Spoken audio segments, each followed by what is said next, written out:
Yeah, here we are in Walthamstow, part of the old Crime Hill, and this is Barney's pie mash shop.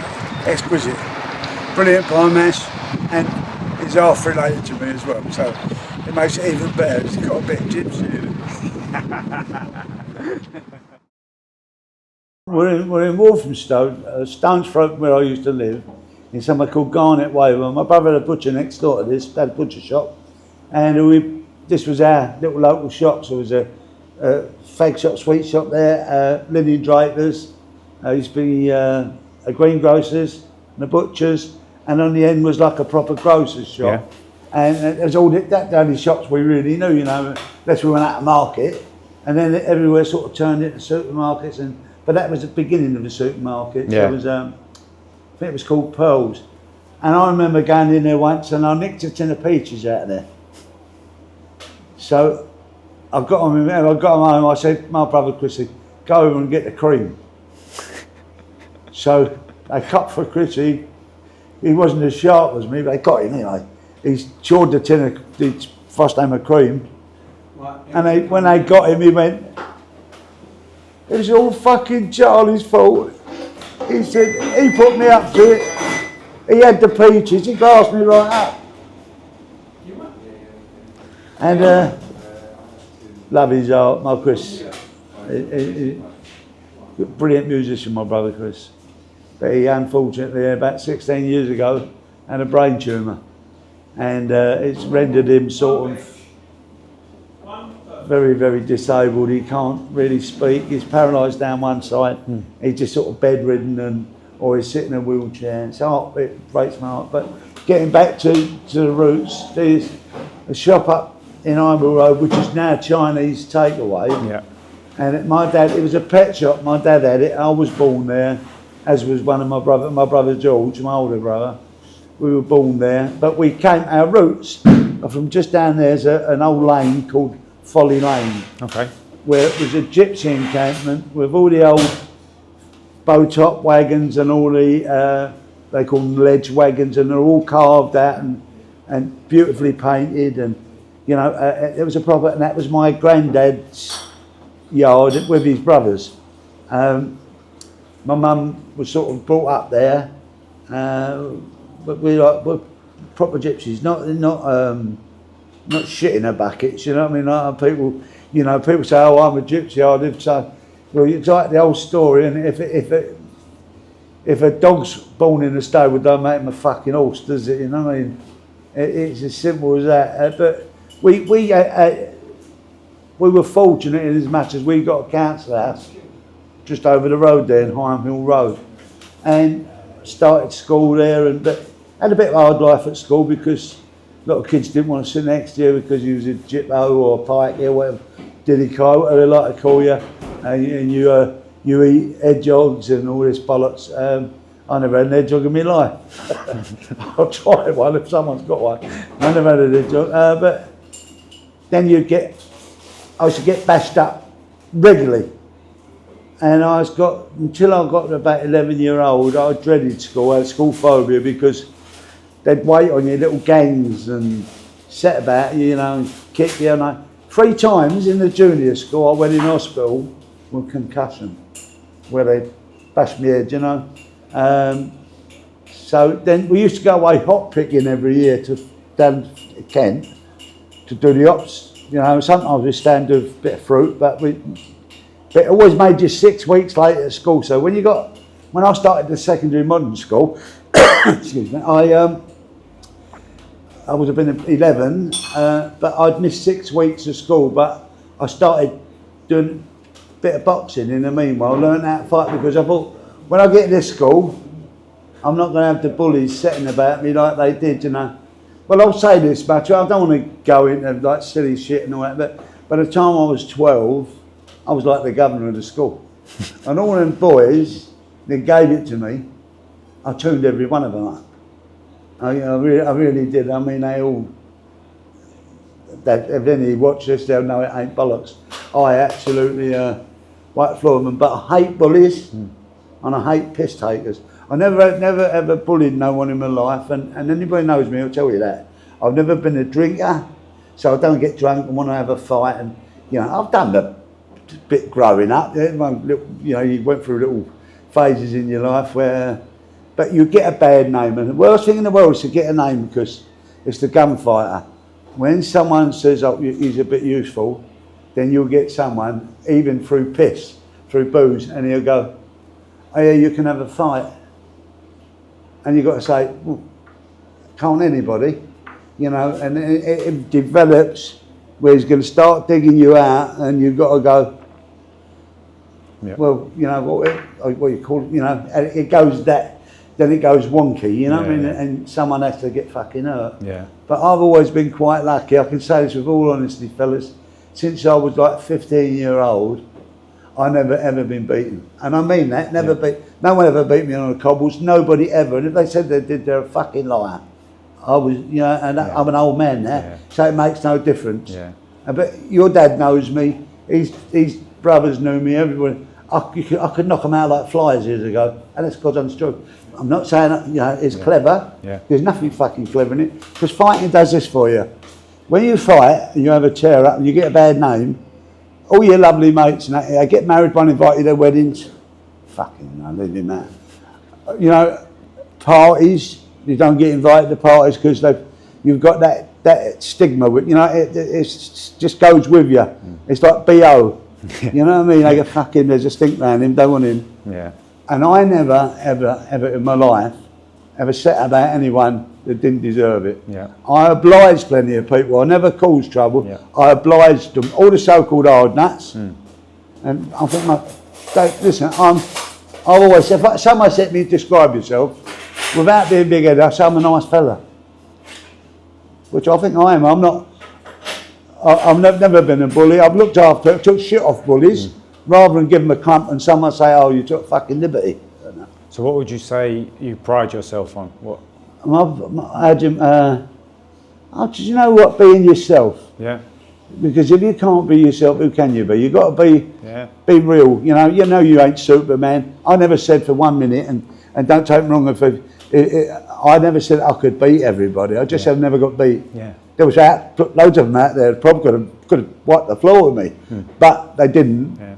And I didn't put myself out for that, and I didn't put myself up for it. You understand? I'd go out. I'll see someone getting a terrible idea one night, and in a place called the Stag, and a pub called the Stag in Chatsworth Road, Hackney, and all the bouncers was kicking him, doing him. So I ran out, and I could hear his head thudding. I said, "The mate, he's out. Leave him." So one threw a shot at me, and I suppose with a bit of boxing coming out, I ping, I hit him, knocked him clean out. Then they cut me everywhere. Anyway, stabbed me, done me twice in the head. But couldn't do nothing with me. But absolutely, I was losing so much blood that I knew I had to go to the hospital. Yeah. So what you learned from being bullied was kind of not let other people be bullied as well. I don't like other people being bullied, and I don't like bullies, and I don't like people that think they're better than you, because I think we're all the same, we're all on one level. I don't say, I'm a league above you or whatever people say. I mean, that has never been me, but I can say with all honesty that I love people, and I'm pretty much all round. I'll get on well with everybody. I mean, some people are right up there. I'm not going to start dropping names, but some people are right up there, in heavy people, But I get on well. I absolutely get on well with everybody.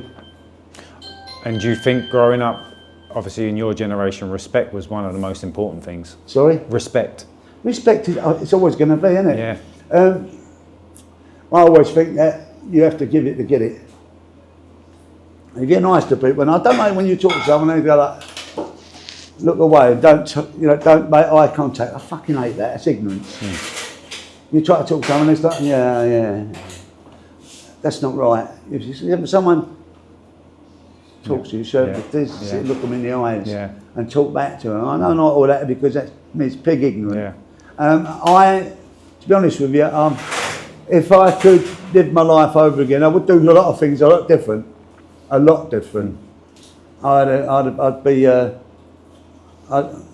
I would have moved away from Walthamstow many years ago. I wish I'd have emigrated actually, because I had more chances than anybody. I was quite a useful boxer. Yeah. I got with the wrong people. They wanted to go out in a piss and have a fag. I'm sat having my hands wrapped with 20 embassy, having a fag, and people look at me going, "He's fucking mad." I have, you know. I think, "You okay, mate? How you doing? All right? Good man, yeah." No, I've had all that silly shit, and I just wish now that I'd have got with a different circle. I love my mates, don't misunderstand me, but had I travelled a different path, I'd have gone a lot further in life. Whether it makes any difference. But with your boxing, you did travel a lot. Yeah, we went all over the show with the boxing. I mean, especially in Britain. I mean, done the Irish bit. You know, a couple of times, Belfast, Dublin. But I must have had half a dozen fights in Liverpool and Birkenhead and places like that. But you never got to see it because you'd go there, and time you woke up in the morning, you're back in the motor, you've got to go home. You know what I mean? Yeah. I must be honest, but I've had a very good life, because then I got into the music. When I finished the boxing, I could always plonk about on a guitar or banjo or something, and then we went into music, me and my brother, and we had a band called East 17, and then they nicked our name. We bought a record out in that name as well, and they nicked our name. But I must be honest with you, I must have done every pub, every club in East, South, West London, everywhere.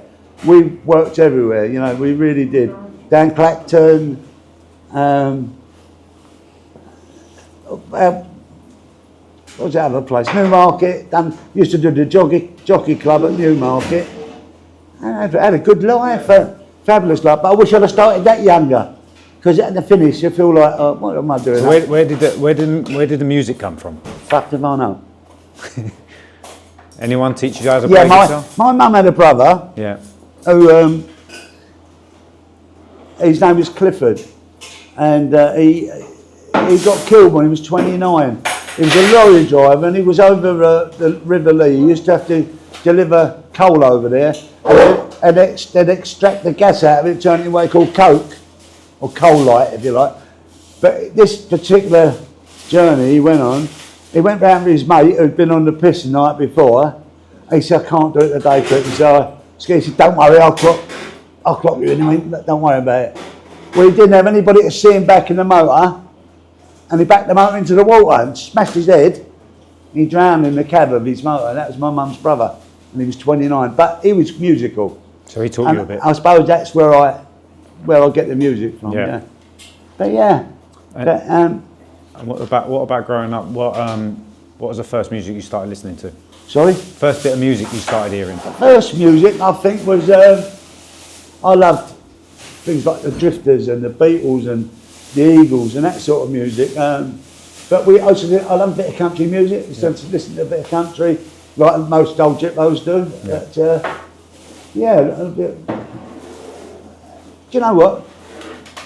My music taste is so varied that I can say I like all sorts, everything from classical to reggae. I love it. I love music. I don't like all this garage shit, I'm going to be honest with you. And all this rapping and all this, because that ain't music, is it? I do it. Don't with that fucking music. I've got more music in my arse. But yeah, it's what the kids are brought up with, and they like it. I'm not knocking it. Yeah. The kids like it. They're brought up with it. Cool. I think it's, you know, the music that you hear on the radio is aimed at kids, like up to 14, Exactly. 15, and then after that you grow out of that, and then you start to find real music. Don't But then you get this other music, like say for instance this rapping. It's all, a lot of it is like disguised violence, and there's a lot of effing and blinding in it, and a lot of messages, as much as like we're better than you lot, you know. You fucking want to come and try us out, and that's why a lot of it happens. A lot of, obviously, Obviously, most of the violence, and we all know this, is to do with drugs. Yeah, of course it is. Because it's little firms that run it, and someone goes on their bit of manner, and then the shit hits the fan. Yeah. Same with kids, they've got this postcode thing now. These boys know better than I do. They've got postcodes where I've got a nephew who won't ride, let's say it this much, he wouldn't take his bike to Hackney or to Leighton even, because he said, no, you only got to get spotted there. He said, they'll cut you fucking pieces. So what would you say this area, at the ages of that time, if you aimed at the sort of younger adults, 16, 17, what was it like for you growing up here? Brilliant. Yeah. Lovely. Never had nothing to worry about when we were growing up. And we were all sort of like, for want of a better word, we were men at like 15. Yeah. We were like, you know, we had to be. I mean, I got married at 18. So I had to be a man whether I liked it or not. I just about had hairs around my bollocks, you know what I mean? And I got married, and I got 2 kids for you know where you are, you know what I mean? So I had to be a fucking man and do. But I think this area, it's like every other area, and no matter where you go and whoever you interview, they will tell you, well, it's gone down the hole now, it's a piss hole now. But in my time, but I can honestly say that in my day, it was lovely. Yeah. It really was. You make what you will of it for the influences. Yeah. We've got a lot of imported crimes over here. Yeah, of course. You know, unfortunately, we've got a lot of people want to be villains.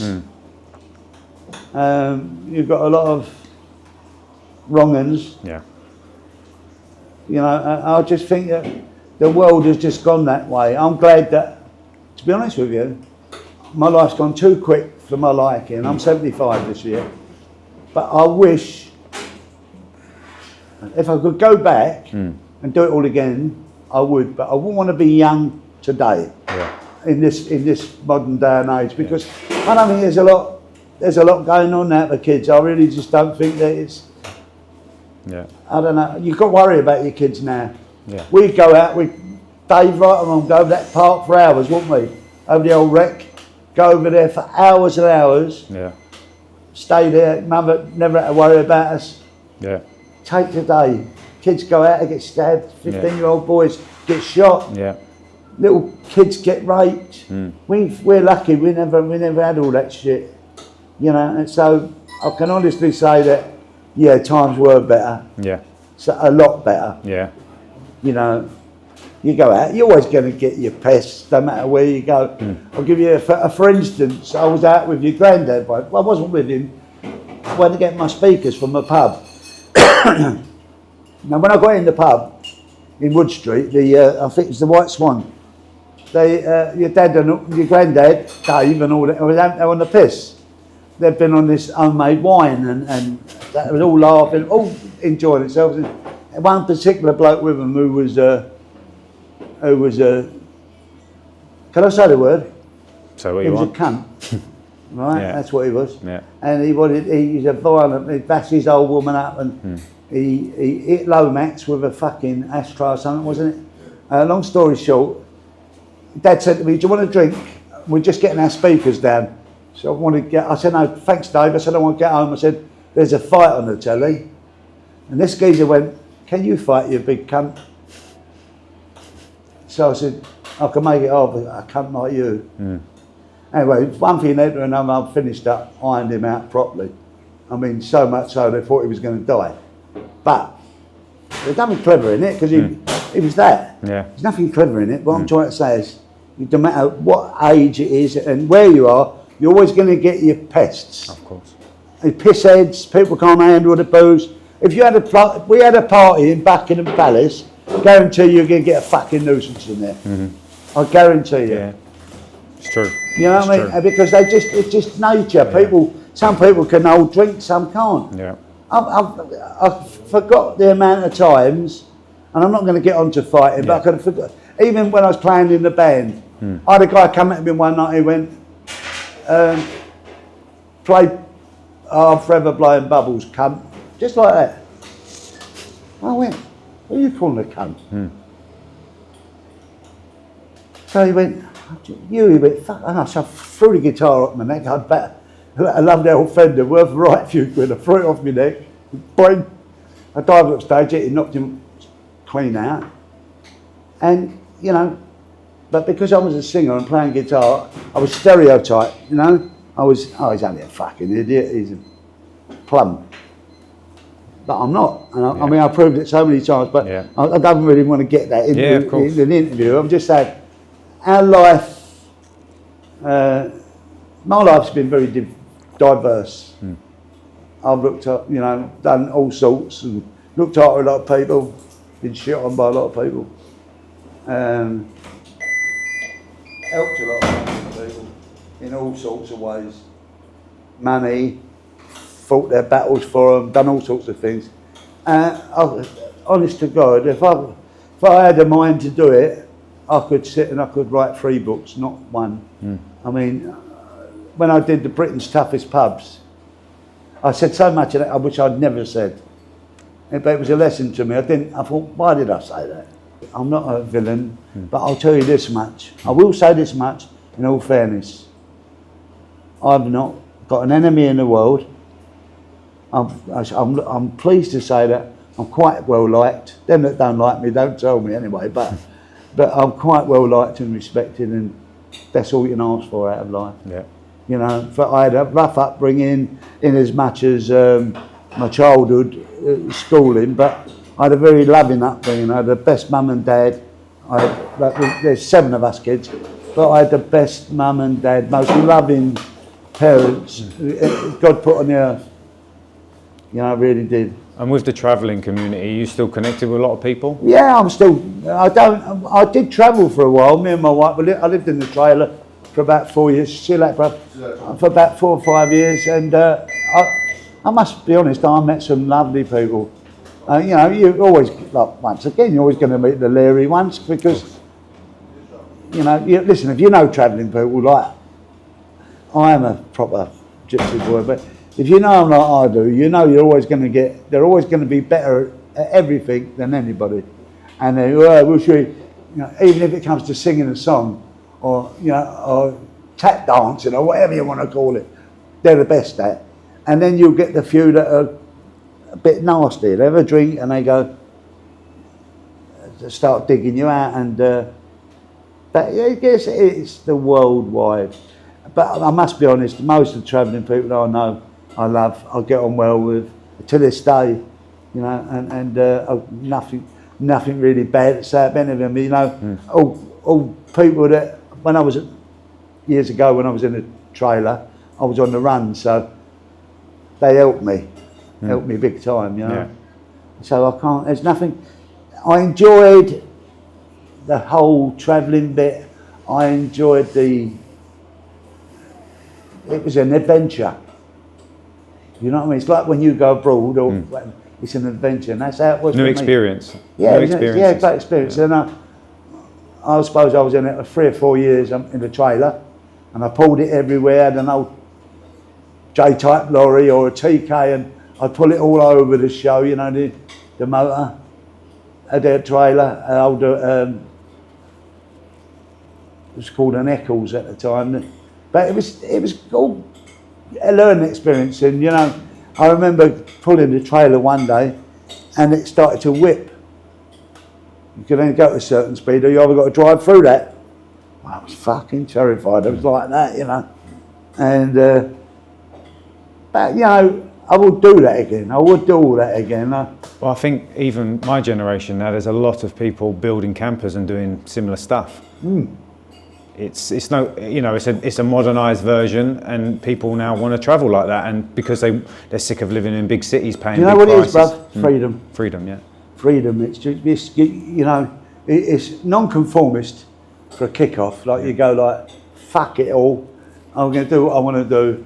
Because today, you can't do nothing. You can't even have a nice bit of dough in your bank. If you've got money in your bank, they want to know you got. If you put over a certain amount of money, you think over 6 grand in your bank, then they want to know the ins and outs of a cow's arse.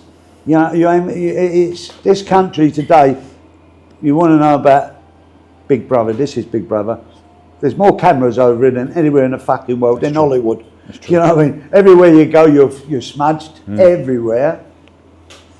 And I mean, listen, I love travelling. I used to love it when when Mark was fighting abroad. You know, it was nice. It was, I like the different cultures, the smells. You know, food. Yeah, lovely. You know, Singapore was a funny place, but it was good. You know, it was good there. You know, and we was in like a top hotel, something like Raffles Hotel, and it was the absolute bollocks. But I got sick of the food, and I said to Mark, I can't keep having this grub. I said, it's a spicy grub and that one. I went out and got us some rolls. I found some rolls and some cheese. We fucking sat down and had a cheese roll. You know, listen, I've never been a man, a wanter. Yeah. Everything I've wanted in life, I've had. I wanted a Rolls Royce, I fucking had one. I've had three, in fact. I wanted a whatever. Whatever I've wanted, I've got.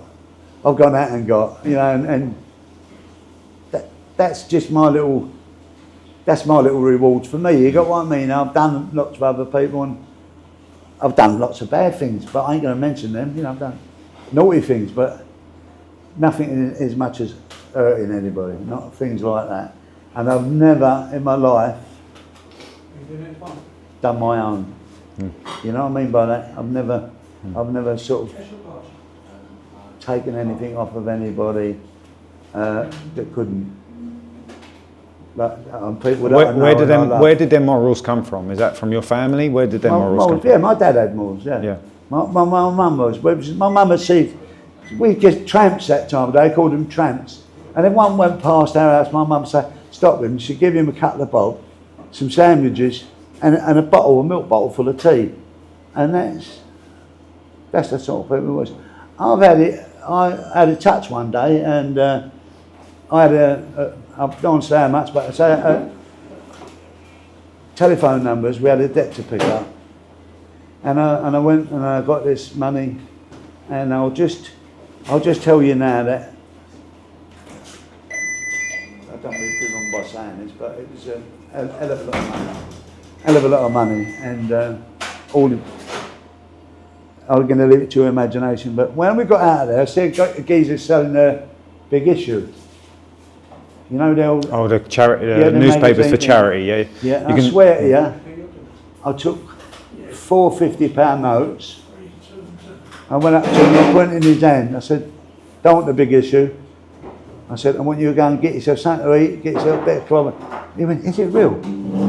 I said, "Yeah." He went, "Oh, God bless you, mate." He went, "It's 200 quid here." I said, "It's for you." I said, "You've just given you a bit of my luck." He went, "You'll never ever want." He went. And that's the honest truth. And I've always found a pleasure in giving. And you know, that's the way I am. My dad, we was big boys, like fucking hairy ass men. My dad would still kiss us goodnight. Didn't make us. We weren't like. It didn't make us weak in any way, but we always had good feelings. Good feelings for each other, for everybody, and we were always number one in life. We was taught manners. Everything was a please and a thank you. And our neighbours, much as yours were, I suppose, used to call them uncle and aunt. You know, it was a big respect thing. Yeah. You know, and that's the way we was brought up, mate. It's a different world now, and not a good world. Yeah. Let me put it to you like that. Yeah. There's a lot I could say, but by saying it makes me sound like I'm racist, which I'm not. No, of course. Because I've got the race. I've had the race bit aimed at me. I think the problem I find if you go into other people's civilizations and cultures is that you always got to respect somebody else's culture. Of course you have. You can't take over. You need to respect. No, that's right, mate. And I think the problem is people would stop. It's not so much always the immigrants' problems. It's the local people stopped giving a fuck. They moved out. So the likes of you, there was more of you here before. And once everyone leaves, where's the manners and where's the rules? Poland's a country that still has a lot of rules. That's nice. Listen, that's great. It's great to hear that. I mean, I must be really truthful with you. I'm very disillusioned with this country, and I wish that I had have emigrated years ago because England does fuck all for the English. Yeah. It's a land of milk and honey to anybody that comes over here. I mean, take all these boat people, for instance. And we've got ex-servicemen laying in fucking shop doorways, and they're putting these people straight in hotels, giving them fucking phones, few quids, bank account. You know, so am I right or wrong? Yeah, I think there's a bigger subject behind it, and I think that's because they push them people into the jobs and shit, and the cheaper, we need the constant cheaper people working for us. I'm going to be honest with you, this ain't going to get it's going to get far worse. Yeah. It's not going to get no better. I'm glad I'm at my age.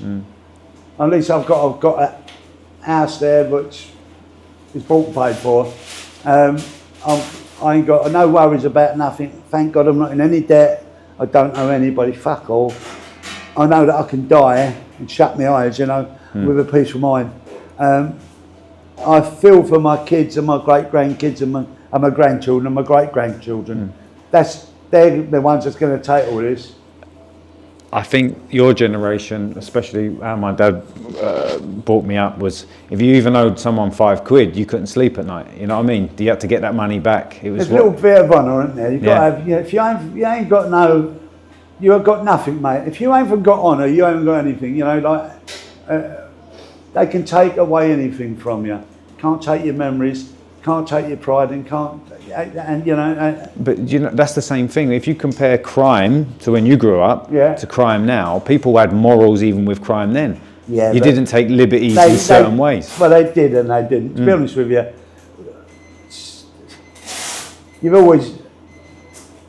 Not everybody's got the same brain. Now, heaven forbid, if I used to have a fight with someone and I hit them and knock them over, I didn't want to run and kick them. I think, but a lot of people show no mercy. They'll kick you and kick you to death. But so you're always going to get those sort of people, spiteful people, and people that are not playing with a full deck. But that's what I mean. Do you think that people they had lessons learned? Things come back to you years ago. You know, you got a lesson from it. Nowadays, there's not anyone teaching any more lessons. No, but so there's worse people, right? But wasn't it easy years ago to do anything? Look at it now. You can't do nothing. Oh, you know, if you wanted to go and rob a bank. You know, you can't do anything anymore. Listen, and it's like even like this. I know someone that went on a debt to Nottingham, up to Nottinghamshire. He went over, he had a bit of a tear up with the bloke, done the geezer and everything, got home, and they nicked him and they said, fucking wasn't me. No. And they showed him photos of himself in his motor on the motorway. So, is this not you then, sir? Yeah. You ain't got a fucking prayer now. You've got to be very clever. See, today, most crime is committed through computers. And there's an old saying, the pen is mightier than the sword. And that's where the villainy is done. Yeah. There's no actual, you know, people go and do banks and go on the pavement. Don't hear it now. Our politicians are the villains now. More Listen, so. Let me tell you something. Without being nasty, the politicians today are a shower of shit. Right? They're not. You know as well as I do. They're all at the take. They've all got great. This is Labour politicians, if you like. Labour meant the working man, right? Conservative meant to conserve what you had, to get more conservative. That's what it meant, right? Labour was the working man. But listen, all these Labour MPs and whoever they are, they've all got fucking great mansions out of the country. They've got this, that and the other. They're claiming money like you wouldn't believe, expenses, and you know, everyone's paying for it. Yeah. You, me, everybody. I mean, when you think about smoking, don't want you smoking in that area. It's 15 quid now for a packet of fags. How much in Poland? £3 a pack. Yeah. You bring me some over next time. Yeah, absolutely. Definitely, yeah. What I'm saying, but it's 15 quid. If I don't smoke 20 a day, but if I smoked 15 a day, they're still like fucking 100 quid a week. £100 a week, you know what I mean? So that's the trouble. Everyone's at the take, and not many people are putting anything back. Yeah. But I suppose, in reality, it's always been that way. It's been, you know, rich get richer and the poor get poorer, and you know, the working class can kiss me arse. I've got the foreman's job at last. That's always going to be, always. We're only we're fucking ants, aren't we? Yeah. And that's all we are. Right, have we? Thank you very much, mate. Listen, my pleasure. That was brilliant.